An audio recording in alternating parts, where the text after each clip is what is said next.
তিনবার মানে তিনবার, এটা ক্যাডার ভিত্তিক না। তিনবার মানে তিনবার। এই সিদ্ধান্ত আর পরিবর্তন করা হবে না। আন্দোলন তো হতেই পারে। অবসরের সময় নিয়ে আমরা কোনো কথা বলিনি, কারণ এই মুহূর্তের দাবিটা হচ্ছে যে চাকরিতে ঢোকার বয়স সীমাটা বাড়িয়ে দেওয়ার। হ্যাঁ, তিনবার মানে তিনবারই, এটা ক্যাডার ভিত্তিক না।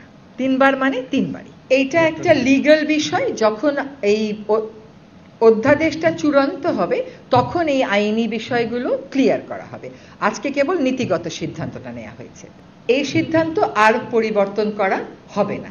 আন্দোলন তো হতেই পারে, আন্দোলনের প্রেক্ষিতে আলোচনাও হতে পারে, কারণ এটার পক্ষেও যেমন আন্দোলন আছে, এটার মানে 35-এর পক্ষে যেমন আন্দোলন আছে, 35-এর বিপক্ষেও তেমন আন্দোলন আছে। হ্যাঁ, ফলে এইটাকেও আমরা কিন্তু বিবেচনায় নিয়েছি না। এই যেই কমিশন আমাদেরকে রিপোর্টটা দিয়েছে, সেই কমিশন কিন্তু আন্দোলনরত পক্ষকে শুনে দিয়েছে। আমাদের কাছে যখন এসছে, আমরা এটার ইকোনমিক ইমপ্লিকেশনটা ফর দ্য গভর্নমেন্ট বুঝবার চেষ্টা করেছি।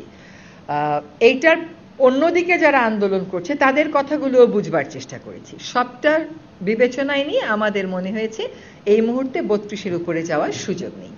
সরকারের তো পুরোটাই চাপ।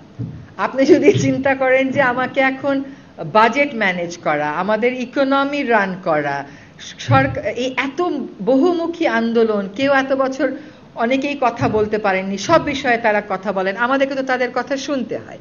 কাজে সরকার পরিচালনার অনেকটাই চাপ, এটা তো অস্বীকার করা যায় না। কিন্তু এটা তো অস্বস্তিতে থাকার তো কিছু নাই। একটা ইস্যু এসেছে, এটার একটা সমাধান হবে।